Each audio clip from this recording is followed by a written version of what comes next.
everybody, welcome by Economic Facts, the program that tell you anything more about economic starters. In this episode, we ask an economic question to two different students, Gorik and Quinten. The question we have for Quinten is comment on the indispensable skills to a self-starter and would you ever start a business yourself? And the question for Gorik is social networking, video sharing, blogs, etc. are said to influence current buying habits. Please comment. Hello everybody, I'm Quinten and I have the question. Comment on the most indispensable skills to a self-starter and would you ever start a business yourself? Well, I'm sure I would start an enterprise. I think it's great to be your own boss. You can choose what you do, you can make your own decisions and etc. What I'm going to start, I don't know, but I know I'm going to do that. I'm now in my first year with drafts management, and next year I'm going to do KMO management, where you learn a lot about management. I know that you can earn a lot of money with it, but in the beginning you need to be careful with your money because in the beginning of the years of your enterprise you have a lot of debts, and the job interests me. That's the most important thing. I think teamwork is very important for a self-starter. If you work together with your staff, you can achieve more. You need a good atmosphere and a good relationship with your staff. To encourage this, you can organize a team building or you can give a bonus on the end of the year. But you always need to be able to work independently because there are things you can do together, like payments, accounting. You need to be flexible. You have no fixed hours and you can adapt well to the conditions. You must be resistant to stress. You should always give a good and calm impression to your customers because a good customer always come back.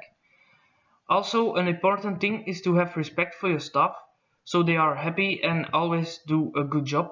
You must be strict with your staff, but not always. A conversation or a joke is always fun. The important thing is that you always be yourself. Maybe the most important thing for a self-starter is that you are good with the customers.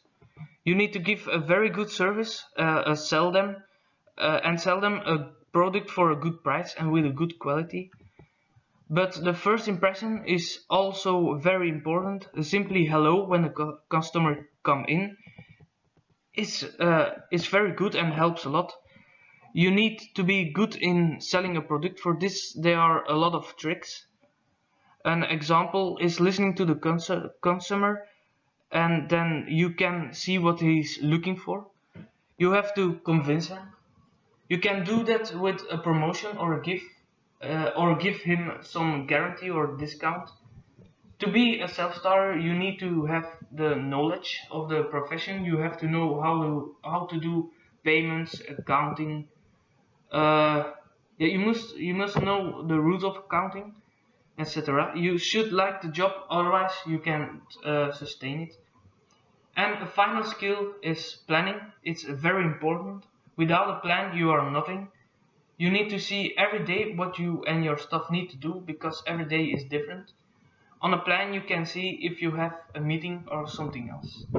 So that was my answer on the question. Now we go to Gorik for his question.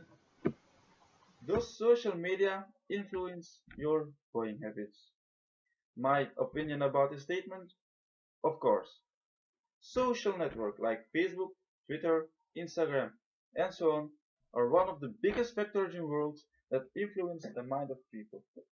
On these sites, you find a lot of information and a lot of opinions about things that are good or bad. Also, you find a lot of advertising, links of other websites, for instance, sites where you can buy products for a cheaper price, and other stuff you can delete. You can see a lot of information on social network that you keep in mind also when you don't want it. You see a lot of news articles that can influence your opinion. Some of them are real Some of them aren't, but it's difficult to separate them.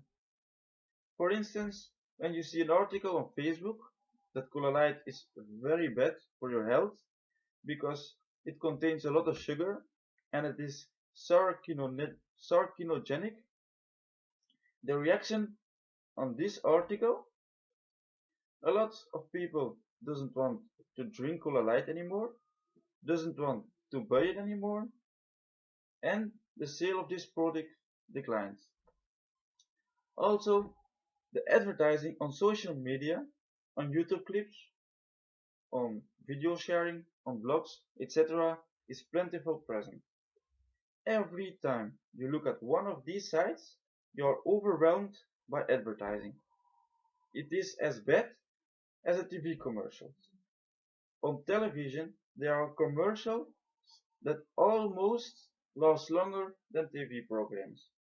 For instance, when you're watching The Sky is the Limit on the Belgian television, you see commercials before and after the program. And isn't enough yet.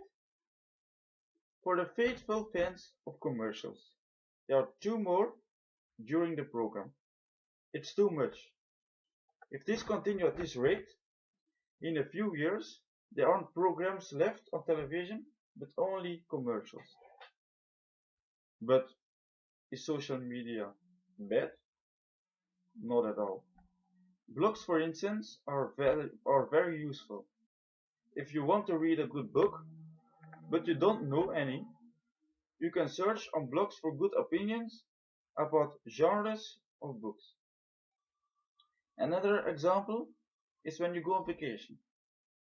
You can search for a hotel and you can see some reactions about the quality of the hotel, about the quality of the room, the cleaning service, the food, the location of the hotel.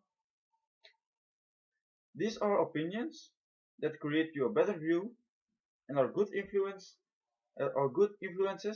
that helps you to a better choice. Also, social media isn't so bad to use. It's a very good tool to maintain contact with friends, to share photos and memories, to follow your idols, etc. So it isn't bad at all to use a lot of social media, blogs or video sharing, but don't believe anything they say and don't pay much attention at Well, this was advertising. economic facts. Thank you for watching, and we thanks Quinten and Gorik for speaking. See you next time.